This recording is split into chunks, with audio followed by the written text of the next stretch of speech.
She spilled hot coffee on the most dangerous man in Seoul and laughed. Monica didn't know his name. Didn't know that 3 governments feared his signature, that entire crime syndicates bowed when he entered a room, that men had wept at his feet begging for mercy.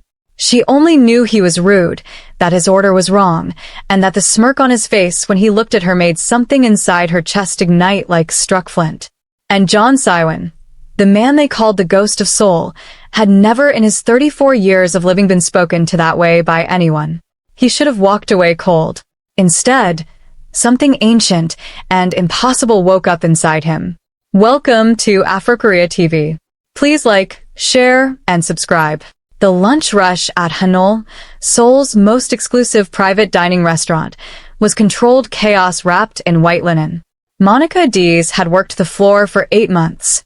Long enough to know which regulars tipped well, which ones complained about nothing, and which ones needed their egos handled like fragile glass.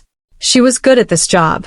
Not because she loved it. She was here saving money for her fashion design program, but because she refused to be anything less than excellent at whatever she touched. She was 26, Nigerian-born, Seoul-raised by an aunt who ran a small fabric shop in Itaewon. She was tall, full-figured, with deep brown skin that caught light like polished mahogany and natural hair she tucked into a neat bun for work.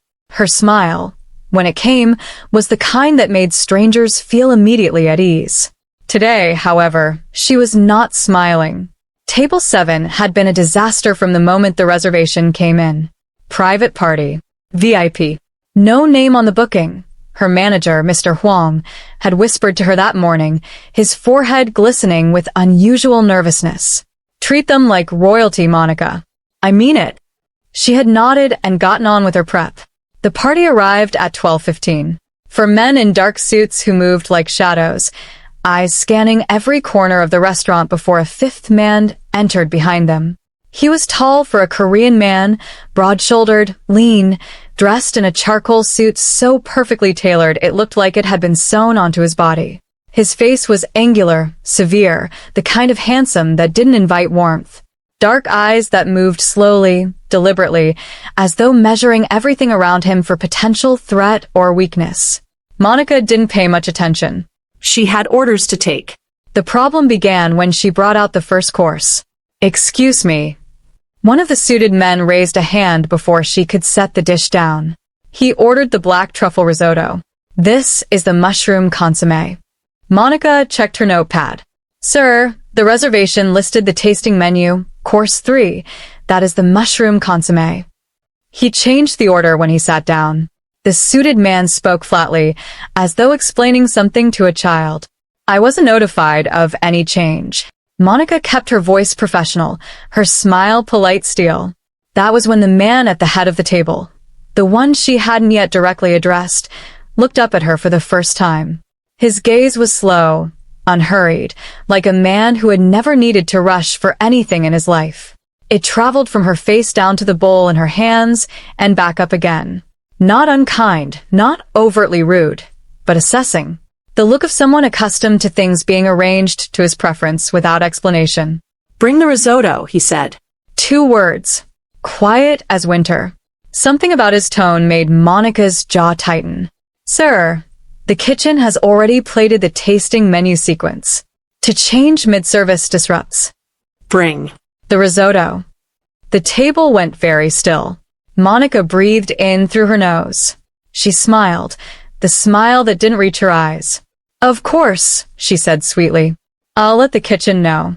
She turned, walked 3 steps, and the heel of her shoe caught the edge of a floor runner she'd been meaning to report to maintenance for 2 weeks. The consommé went sideways. Half of it landed on the tablecloth. The other half, the hot, fragrant, broth-soaked half, splashed across the sleeve of the man's charcoal jacket. The restaurant froze. Monica's breath caught. Then professionalism kicked in, and she grabbed the cloth from her apron, reaching instinctively to dab at his sleeve. I am so sorry, let me. He looked down at his jacket, then up at her. The expression on his face was unreadable, but something moved in his eyes, something slow and dangerous, like deep water shifting beneath ice. One of the suited men was already on his feet. It's fine. The man's voice was quiet. His hand came up, a single, small gesture, and the suited man sat back down.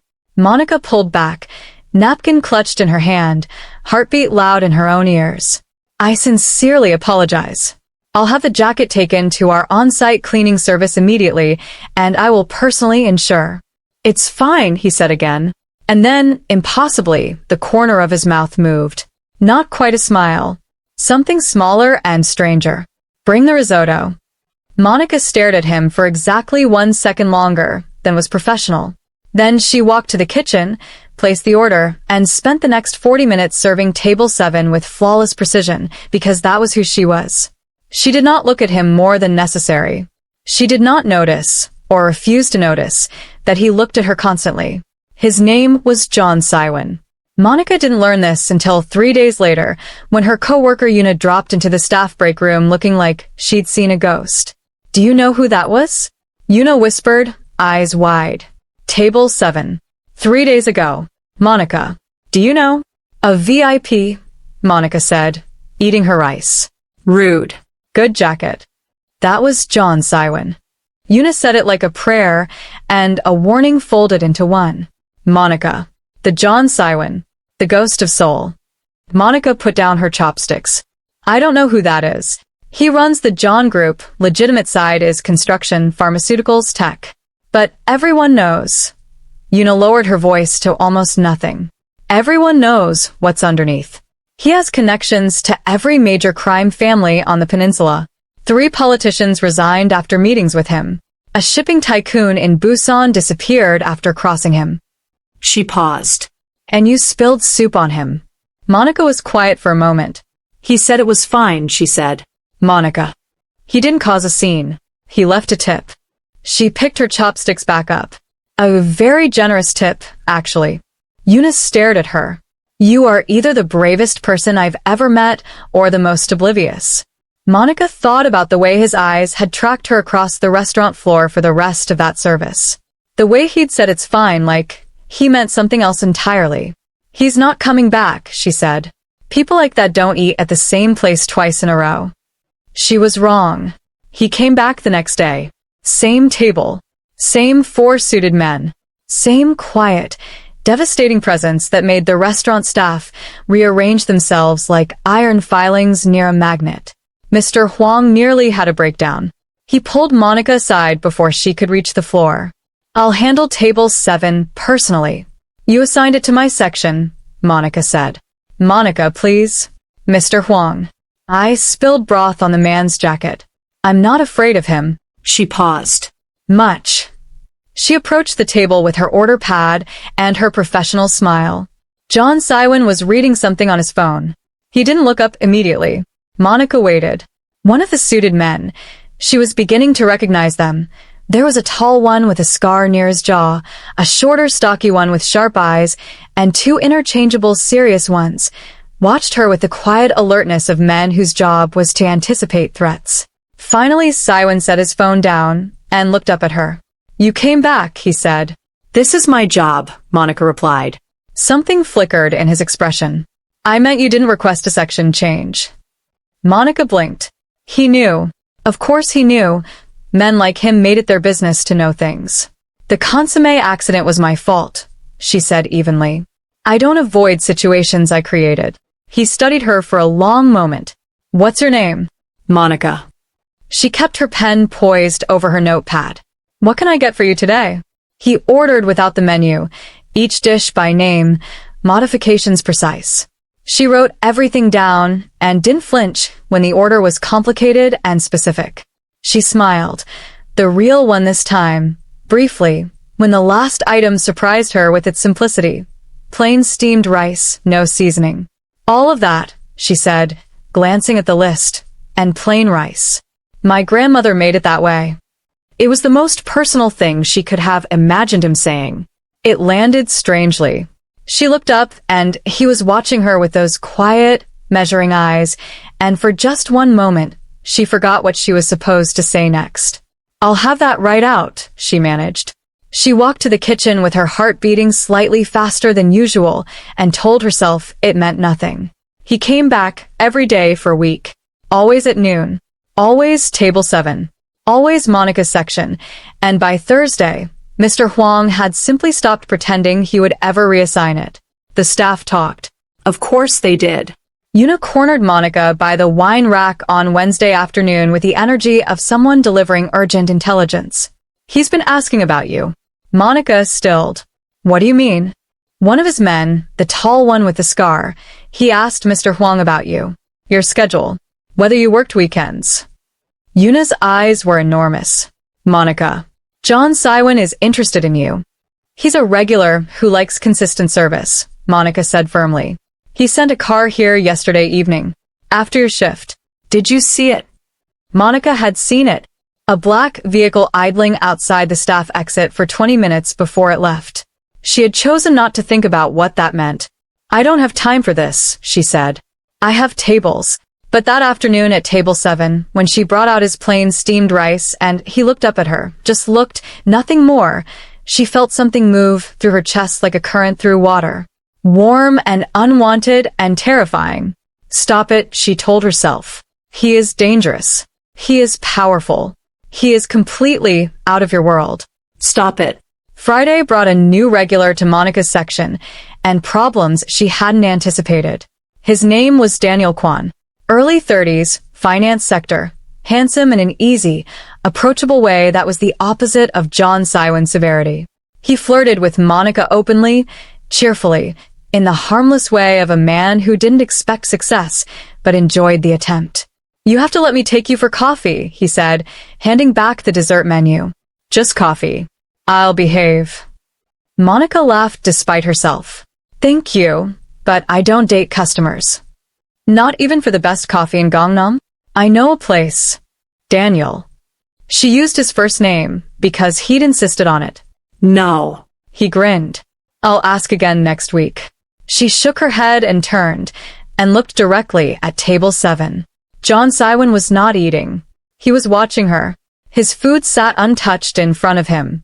His expression was completely neutral, the blankness of a man who had trained his face into a weapon, but his eyes were doing something different. Something darker and more intent than his usual quiet observation. Monica felt the look like a physical thing. She went to the kitchen. She took longer than necessary restocking napkins. When she came back, Saiwan was eating normally and Daniel Kwan was gone, and she told herself she had imagined the whole thing. She had not imagined it. On Saturday, a package arrived at the restaurant addressed to her by name. Inside was a jacket. Not just any jacket, a hand-stitched, structured blazer in deep rust orange silk brocade, the kind of garment that looked like it had been designed for exactly one person's body, and that person was Monica. There was no note. She stood in the break room holding it for a long time. Then she walked to Mr. Huang's office and asked, very calmly, whether he knew who had sent it. Mr. Huang looked at the jacket, looked at her, and said nothing. Mr. Huang. I don't know what you're talking about, he said to his desk. Monica went back to the floor. She did her job. She did not think about the jacket. She did not think about the man who had almost certainly sent it, whose grandmother made plain rice, whose eyes tracked her across a room with the focused patience of someone who had decided something and was simply waiting for the rest of the world to catch up. She wore the jacket on her way home. She told herself it was because it was cold. Monday evening. Monica was closing out her section, the last of the guests gone, the restaurant quiet and amberlit. She was wiping down table 7. She always did it herself now, without quite understanding why, when the front door opened. It was Saiwan. Alone. No suits. No silent guards. He was in dark slacks and a simple black shirt, sleeves rolled to the elbows, and the absence of the armor that was his usual tailoring made him look different. Not less dangerous. Just more human. Monica gripped her cloth and stayed very still. We're closed, she said. I know. He stopped a few feet from the table. I wanted to speak to you without an audience. Her heart was doing something complicated. About what? The jacket. He looked at her steadily. Did it fit? She breathed. That wasn't appropriate. No, he agreed easily. It wasn't. You can't send gifts to restaurant staff. It creates. I know what it creates. He wasn't apologizing. He was just acknowledging facts. I wanted to. Monica stared at him.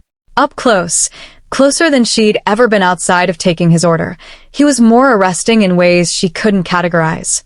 The line of his jaw, the stillness of him, the way he took up space without appearing to try. Mr. John, she said carefully, I don't know what you think is happening here.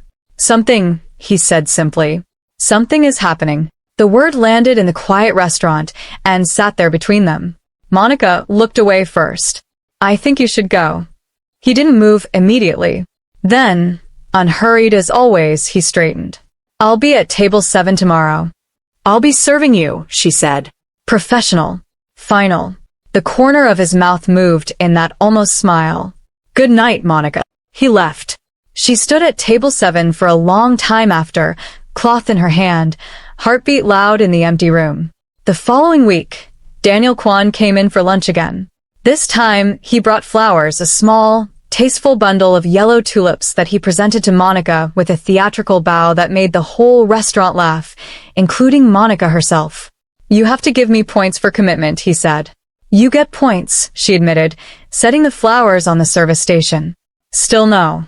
He laughed and sat down to his lunch cheerfully. What happened next was subtle enough that Monica almost missed it. She had her back to table 7 when she heard it, not words, but a shift in the air, a change in ambient noise, the particular silence that preceded something. She turned. One of Siwon's men, the tall one with a scar, whose name she'd learned was Park, was standing beside Daniel Kwan's table. He wasn't touching anything. He wasn't threatening anything. He was simply standing there, speaking quietly, and Daniel's face had gone through several colors. 30 seconds. Then Park bowed politely and returned to his position near Siwon's table. Daniel Kwan asked for his check. He left without finishing his meal. He left a very large tip and did not take the tulips. Monica walked directly to table 7. Siwon was eating. Unhurried. Unbothered. What did your man say to him? She asked quietly. Siwon looked up. I don't know what you mean. Mr. John. He set down his chopsticks. He was making you uncomfortable. He was not. You hold your breath when you want a conversation to end, he said, and look at the service station. You do it with difficult customers. He paused. You did it with him. Monica stared at him. He had been watching her closely enough to know that. To catalog it. To treat it as information worth acting on. Don't do that again, she said. Her voice was quieter than she intended. Don't interfere in my interactions with customers. Understood, he said. And then, he won't bother you again. It was not an apology. It was a fact delivered with complete calm, and Monica walked away from the table with her chest tight and her hands faintly unsteady, and she didn't know if she was angry or something else entirely. She requested a different section the next day. Not because she was afraid of him. Because she needed space to think, to recalibrate, to remind herself who she was and what she wanted and why a powerful, frightening, impossibly watchful man sending her tailored jackets and having her admirers quietly removed was not romantic. It was a warning sign. Mr. Huang reassigned her without comment. Siwon arrived at noon. Sat at table 7. A different server, a young man named Juno, approached to take his order. Monica was across the restaurant, resolutely serving her own tables, not watching. She watched anyway. Siwon ordered. He ate. Slowly. He did not look at Juno once. His gaze moved across the restaurant with the methodical patience of a man looking for something. It found her at table 12, laughing at something an elderly couple had said, and stayed there. Monica felt the weight of it on her skin. She did not look back. By the end of the week, she had received 2 more packages at home. Her home address, which she had not given him. A scarf in colors she favored. A small potted succulent with a card that read, in neat Hangul, "These survive neglect. I thought you'd appreciate the symbolism." She almost smiled at that. She caught herself and put the plant on her windowsill, which was already full of plants she tended obsessively, and told herself she would return both items. She tended the succulent every morning before work. It was Yuna, inevitably, who told her more. I looked into him. Yuna said, cross-legged on Monica's couch on a Sunday evening while Monica sketched designs for her portfolio. Not the scary stuff.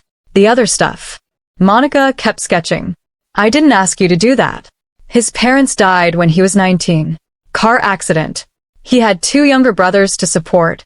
He built the John Group from a small construction firm his father left behind, leveraged it, expanded it, made connections he probably shouldn't have made.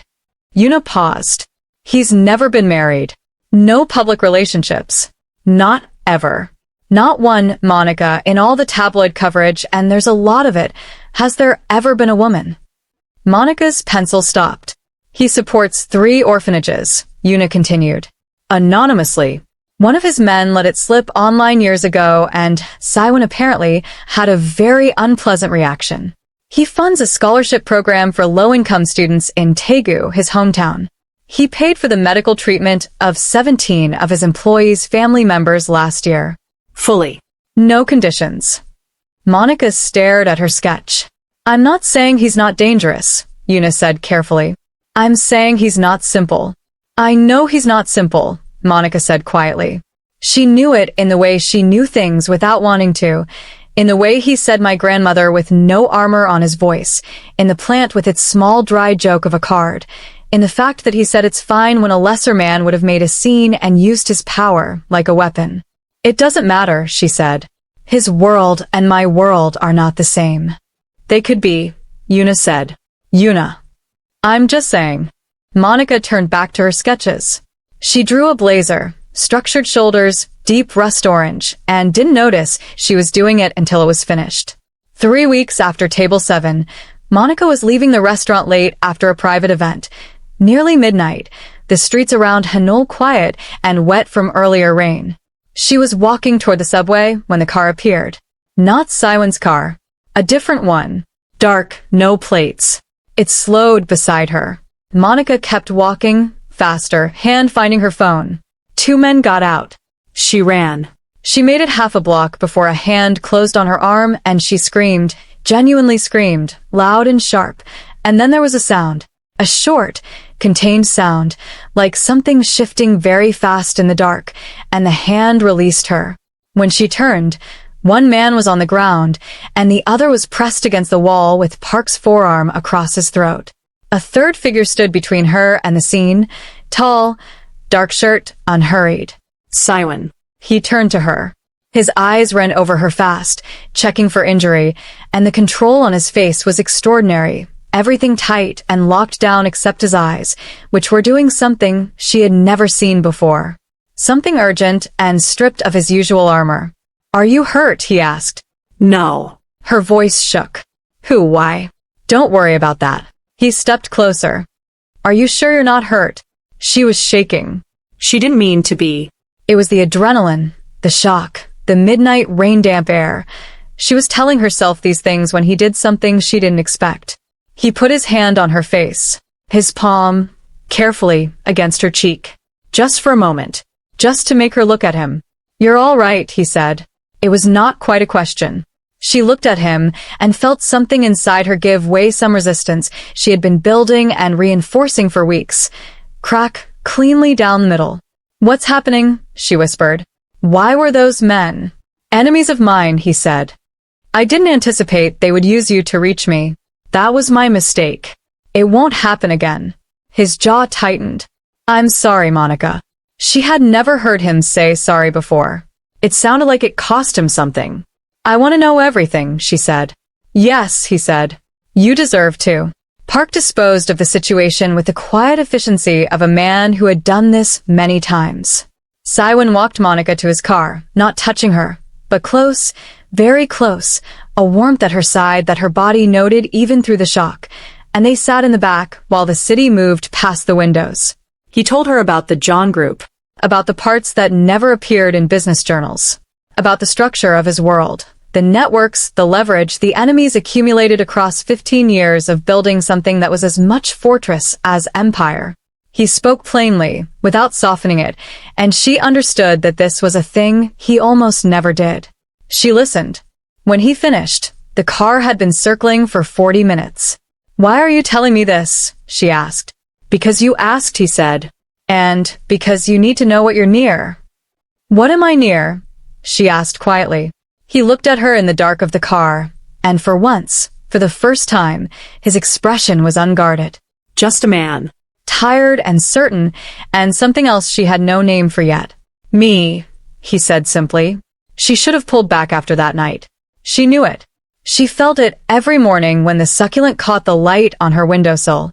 She felt it every time she approached table 7 with her notepad and found him already watching the door. Instead, something shifted. He began staying after his lunch to work at the table. Laptops, calls, documents, and Mr. Huang quietly arranged for table 7 to remain available as long as needed. Monica brought him coffee without being asked. He began to speak to her differently. Not just orders, but small pieces of conversation, brief and contained but real. He asked about her design program. She asked about Tegu. He described his grandmother's kitchen with precise, careful detail, as though the memory was something he handled gently. One afternoon she sketched at the service station during her break, and he asked to see it. She handed over the sketchbook before she thought better of it. He looked through it slowly, with the same focused attention he brought to everything, and said, "You have a precise eye. These proportions are exact." "I've been doing this since I was 12, she said. "Show me this one." He pointed to the rust blazer. She said nothing. He looked at her and the almost smile came, and this time it reached somewhere close to real. "I have good taste," he said. "Arrogant," she said. "Accurate," he replied. She took the sketchbook back. She was smiling before she reached the kitchen and had to press her hand over her mouth to keep it contained. The following days moved differently, slower and more charged, like air before a storm. Saiwon rearranged his schedule. Monica didn't know this. She only knew that he arrived earlier and stayed later, and that the quality of his attention toward her had shifted from observation to something more deliberate. He learned her patterns the way he must have learned everything, quietly, completely, without announcing that he was doing it. He knew she took her break at 2:30 and drank her coffee black. He knew she hummed when she was concentrating and stopped when she noticed. He knew her sketchbook went everywhere with her like a second spine. She learned things about him too, in the small currency of daily proximity. He didn't eat when he was preoccupied. A full plate would sit untouched if he was on a difficult call. He read physical books, never e-readers, and always had one in his jacket pocket. He was courteous to the cleaning staff in a way that was specific and personal, learning their names, asking about their families, not performatively but quietly, the way someone does when they were raised to believe that courtesy was not conditional on status. One afternoon, near closing, she passed table 7 and found him sitting with his book closed and his eyes on the window, expression unguarded in the way it only was when he thought no one was watching. Something in the line of his jaw, the set of his shoulders, something tired in it, human in it. She stopped. "When did you last sleep properly?" she asked. He looked at her, surprised. She could tell, even through his control. "I sleep fine," he said. "You have shadows under your eyes you didn't have 2 weeks ago." A pause. Observant. "You watch me constantly," she said evenly. "It would be strange if I didn't watch back." The thing that crossed his face at that was not the almost smile. It was something fuller and more unguarded, gone before she could fully read it. "Sit down," he said. "I'm working." "Your shift ended 11 minutes ago." He knew her schedule. Of course he did. "Sit down, Monica." She sat. Not because he told her to, she told herself that very firmly, but because she wanted to, and she was tired of pretending otherwise.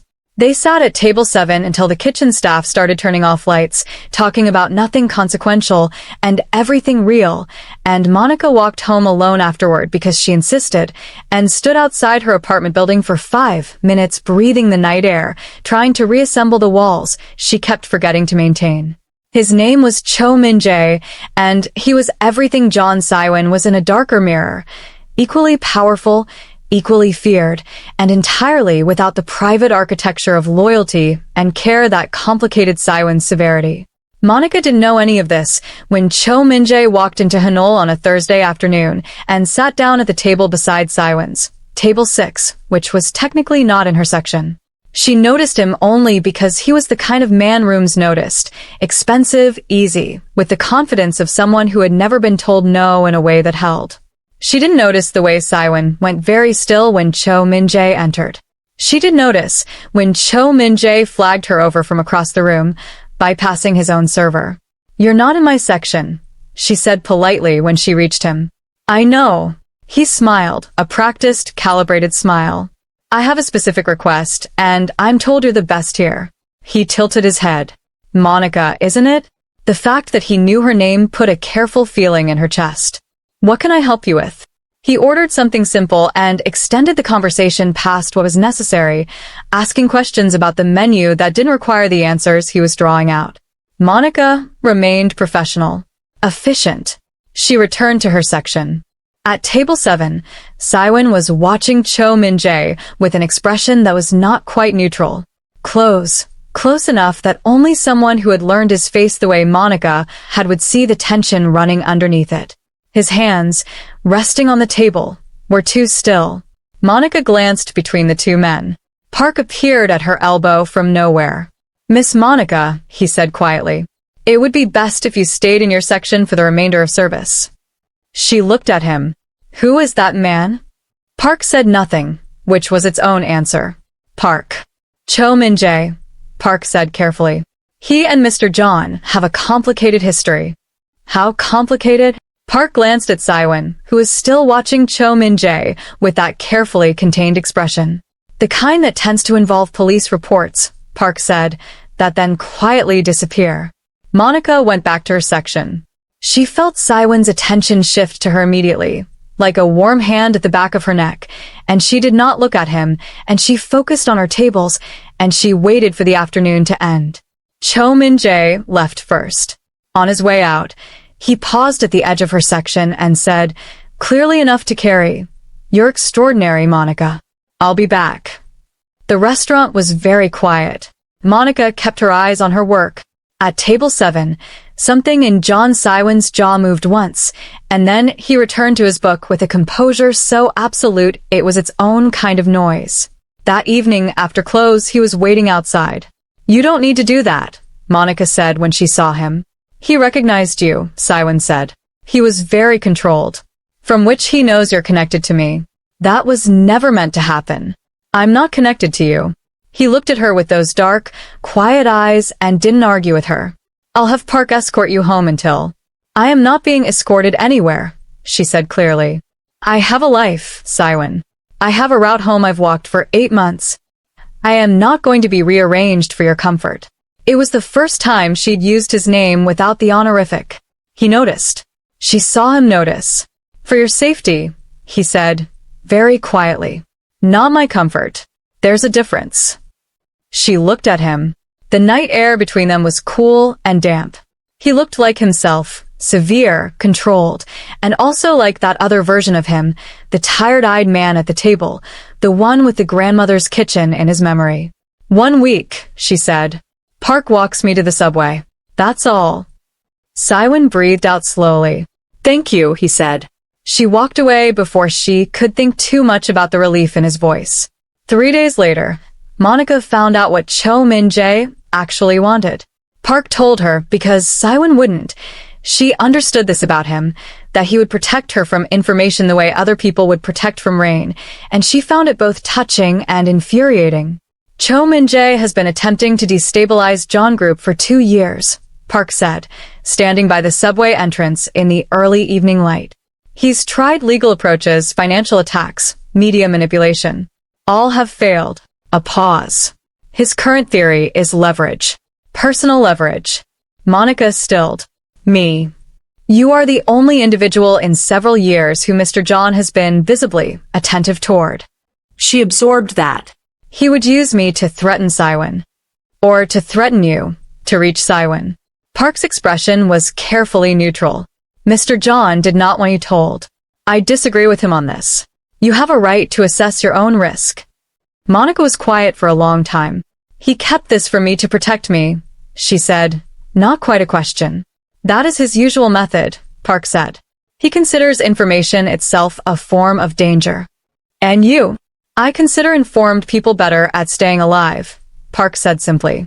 She nodded, thanked him, went home. She sat with the succulent on her windowsill and turned the information over in her hands like a stone, feeling its edges. He was protecting her from his world and pulling her into it simultaneously, and perhaps he didn't see the contradiction. Perhaps he did and couldn't stop himself. Perhaps, and this was the thought she kept circling back to, the one she couldn't quite dismiss, he was as helpless in this as she was. She picked up her phone, put it down, Picked it up again. she texted a single word to the number Park had given her for emergencies 3 days ago and had, until now, not used. Careful. 3 minutes later, a reply. Always. Thank you. She put her phone face down and went to bed and lay awake for a long time, and whatever was left of her resistance felt very distant in the dark. It happened on a Tuesday. Late October, the city gray and sheeted with rain. Monica was closing the restaurant alone. Yuna had left early sick. Mr. Huang had a family emergency. Juno was covering the kitchen clothes. She was setting the last chairs when the lights went out. Not a power outage. The backup lights came on immediately, which meant someone had killed the main panel deliberately. Monica reached the staff exit before 2 men came through it. She recognized neither. But she recognized the type, the same particular stillness, the same purpose, and she ran toward the kitchen, toward Juno, toward noise and witnesses. She made it. She did not make it out the other side. What happened next was 18 minutes she would never be able to fully reconstruct in order. She remembered shouting for Juno to call the police. She remembered something hard and cold against her wrist. She remembered the rain, which meant they'd taken her through the delivery exit into the alley, and she remembered screaming and fighting with everything she had because she refused, absolutely refused, to be taken anywhere quietly. She remembered the sound of cars. 3 of them, arriving very fast. She remembered a voice, not loud, not raised, completely lethal in its quietness, saying, "Let her go." She remembered Siwon's face appearing out of the dark and the rain, and she had never in her life been so entirely relieved to see anyone. The aftermath was controlled and swift in ways that told her everything about the breadth of his power. The 2 men were handled. She didn't ask how. Juno was fine, shaken, and would later find a very significant anonymous deposit in his bank account. The police arrived, took a report, and were shortly afterward redirected by a phone call from somewhere above Monica's understanding of institutional structure.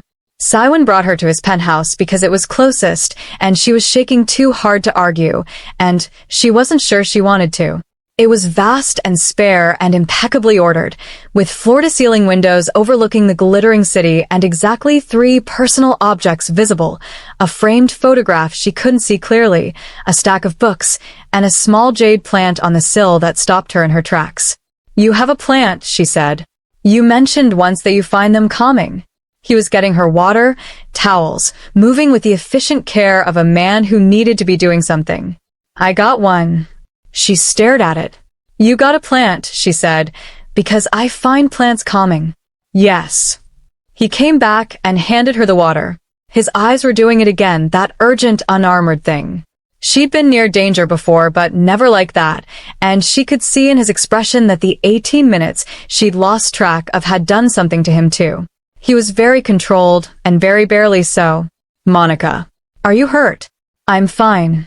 Her voice was steadier than she expected. "You're shaking." "Adrenaline." She drank the water. Her hands wrapped around the glass, and she looked at him across the small space between them and said, "They were Cho Minji's people." "Yes." "This is what you were trying to protect me from." "Yes." His jaw was tight. "I failed at that. I'm sorry." She set the glass down. She looked at him, really looked, the way she'd been carefully not allowing herself to for weeks, and saw what was underneath all that control. The fear. Recent and raw, and still moving across his face in the way he would never let it show in any other circumstance. He had been afraid for her. "Siwon," she said. "I'm going to end this," he said. His voice was quiet and absolute. "Cho Min-jae won't come near you again. I promise you that." "I know you will." She paused. "That's not what I was going to say." He looked at her.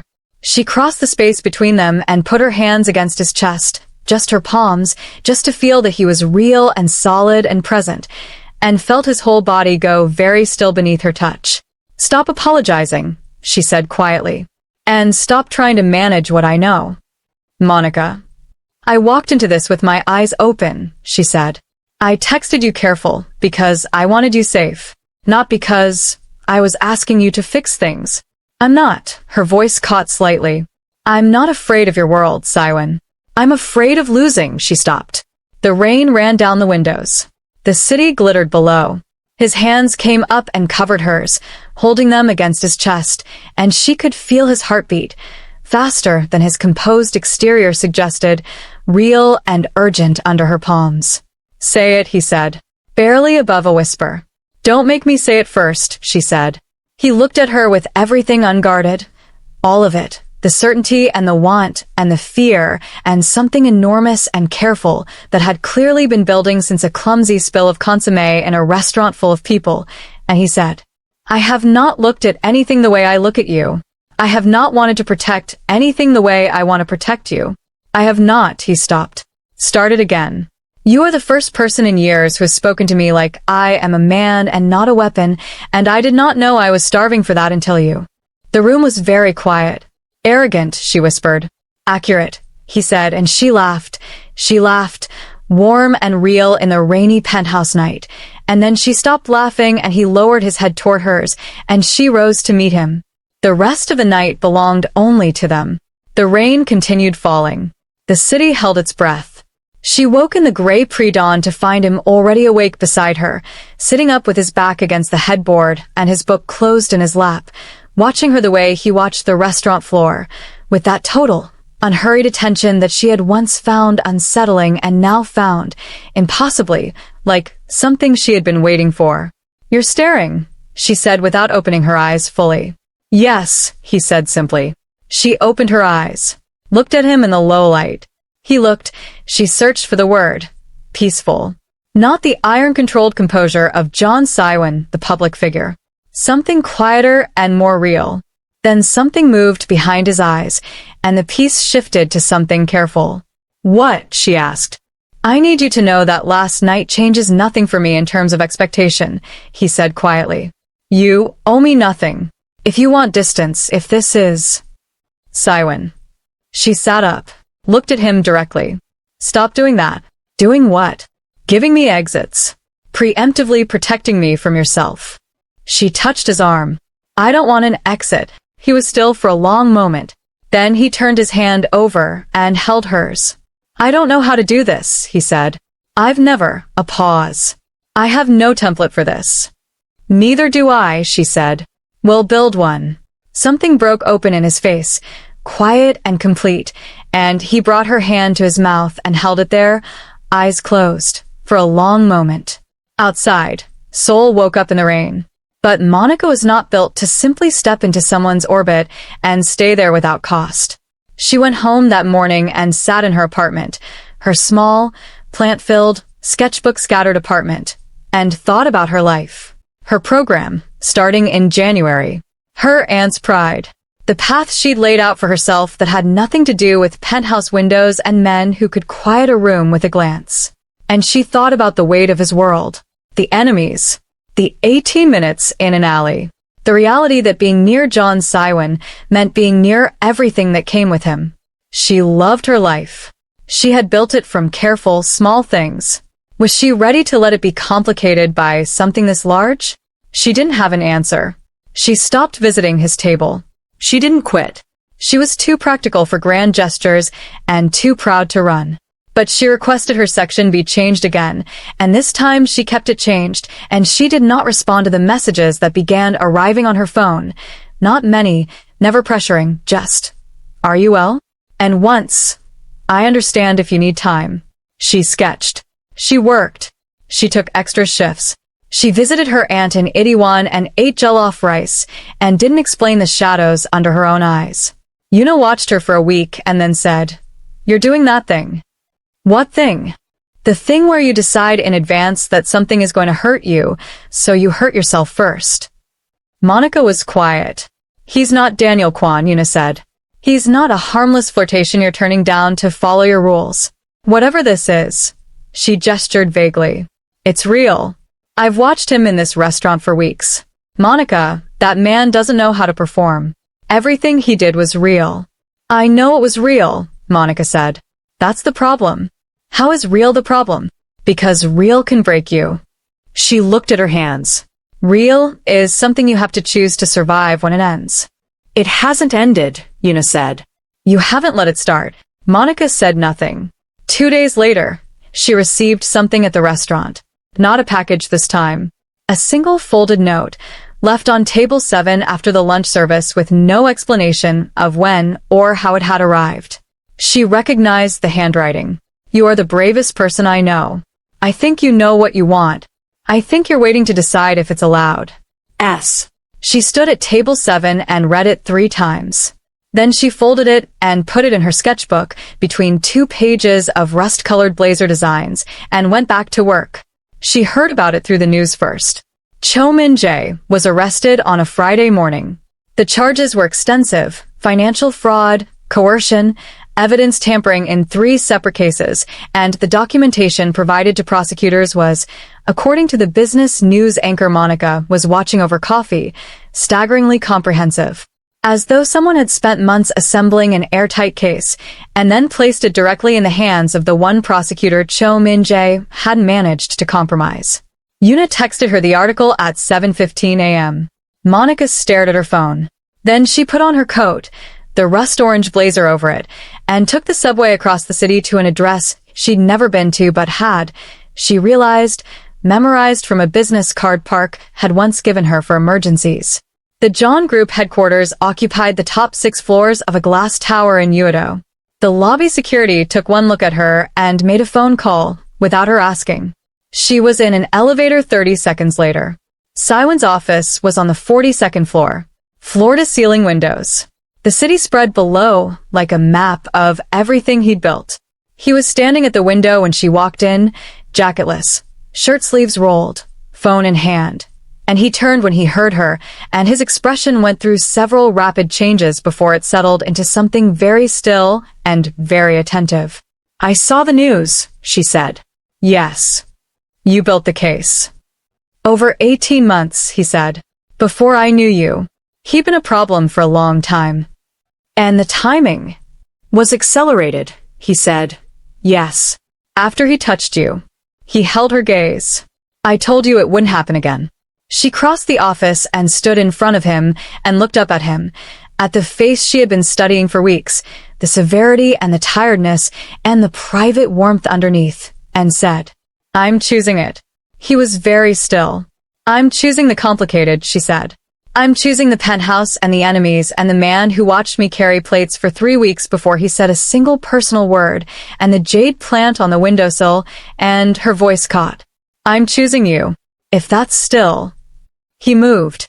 Fast for all his usual slowness. His hands found her face, and he looked at her with that enormous, unguarded expression, and he said, simply and completely, it will always still be.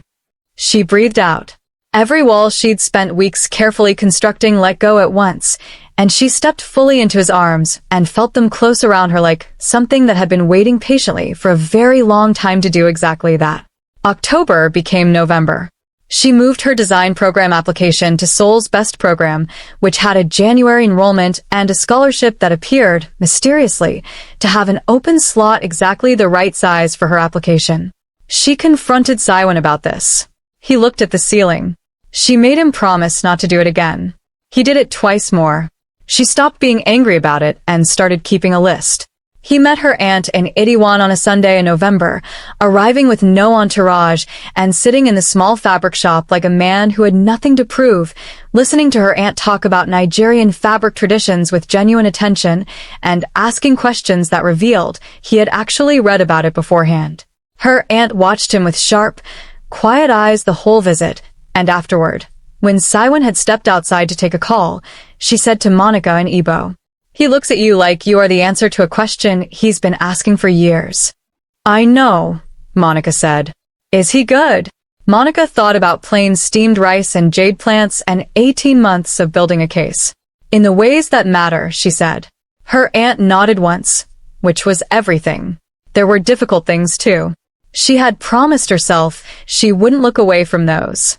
There were nights he woke suddenly, operational instinct snapping him to alertness, and lay in the dark with that iron control reassembling itself over something she was only beginning to understand. She didn't push. She just stayed, present and quiet and warm, until he breathed normally again. There were moments when his world pressed close, a tense week when a rival threatened his Daegu operations, when he was unreachable for 30 hours, and she sat with her sketchbook and her plants and managed her fear. He called when it was resolved. She heard what it cost him to say. "I'm sorry. I'm all right." "I know you are," she said. "I wasn't worried." She had been extremely worried. Monica. "I was extremely worried," she admitted. "Don't do it again." "I'll try," he said, which was honest, and she appreciated honesty over promises. There were the orphanages. She found out about them properly, went with him once to Daegu on a quiet Saturday, and watched John Siwon, the ghost of Seoul, sit on a gymnasium floor and help a 7-year-old with a puzzle for 40 minutes, and felt something in her chest rearrange itself permanently. She drew him that night. Not from life, from memory, from the feeling. She didn't show him. He found it in her sketchbook weeks later and went very quiet. "Is this?" "Yes," she said. He closed the sketchbook carefully and held it for a moment, and she watched him fold something enormous and private back inside himself with the competence of long practice, and then he looked at her with eyes that were completely unguarded. "I love you," he said. She had known it for a while, from all the actions that had said it long before the words. But hearing it, in his voice, plain and certain as bring the risotto, undid her completely. "I love you," she said back. "You difficult, watchful, impossibly attentive man." "Accurate," he said. She threw a pillow at him. December came in cold and bright. He took her to Daegu for a weekend, his grandmother's neighborhood, small streets she had never known him to mention to anyone. He showed her the street corner where he'd sold his father's watch to make a business payment the month after the funeral. The stairwell he'd slept in for 3 nights when the apartment was between leases. The small park where his brothers had played while he worked. She held his hand the whole time and said very little, because some things didn't need commentary. On the last evening, they were on a bridge over the Gumho River, the city lights doubling in the water below, and he reached into his coat pocket. "Monica." She turned. He was holding a ring. Simple, extraordinary. A deep oval stone the color of a clear night sky, set in pale gold. The kind of thing designed by someone who knew exactly who it was for. "I had this made," he said, "the week after you sat down at table 7 and argued with me about your sketchbook." "I don't know what that says about me." She looked at the ring, looked at him. "It says you're decisive," she said. "Monica Dees." His voice was the quietest she had ever heard it.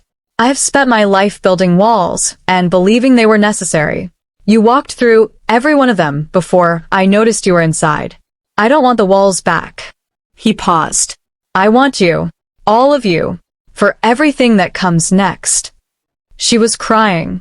She hadn't felt it start. "That's the longest speech you've ever made," she managed. "I practiced," he said. "Park helped." She laughed. She wiped her face. She looked at John Siwon, feared across 2 continents, soft with children in gymnasiums, keeper of jade plants and plain rice and patient certainty, and said, "Yes." He breathed out like a man setting down a weight he'd carried for years. He put the ring on her finger, and then he pulled her close and held her in the cold Daegu air above the river lights, and she felt his heart beating, real and fast and finally allowed to be, against her cheek. Spring arrived early in Seoul that year. The design studio was on the 3rd floor of a building in Mapo, small windows, north light, walls covered in swatches and patterned tissue, and the controlled chaos of a creative space in full productivity. Monica's label was 6 months old, 3 boutique orders in, reviewed once in a small fashion journal that called her aesthetic, architectural, and visceral. She kept the article in her sketchbook. She also had, as of 11 weeks ago, information she had not yet entirely processed. She told him on a Thursday evening. He was reading at the kitchen table in the apartment they shared, his penthouse, which had accumulated plants and fabric swatches, and exactly the kind of organized disorder his previous life had never included. He looked up when she came in. She put the small white rectangle on the table in front of him. He looked at it for a long time without speaking. Then he looked up at her with an expression she had no previous reference for. Not the armor, not the tiredness, not even the careful, unguarded love she knew well by now. Something newer and larger than all of those. Monica, he said. I know, she said. I know it's. He stood up and crossed to her and put his hands on her face, the same way he had in a midnight alley outside a restaurant, the first time he had touched her, and looked at her with those dark, steady eyes. Thank you, he said, barely above a whisper. She covered his hands with hers. We're going to need more plants. He laughed. She felt it more than heard it, warm and real against her forehead.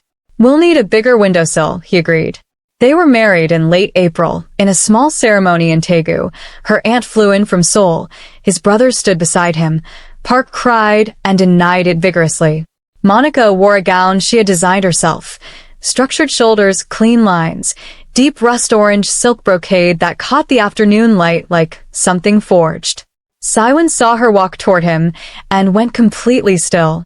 Later he told her he had forgotten how to breathe for approximately 12 seconds. Arrogant, she had said, in a white tent strung with lights above the Gumho River.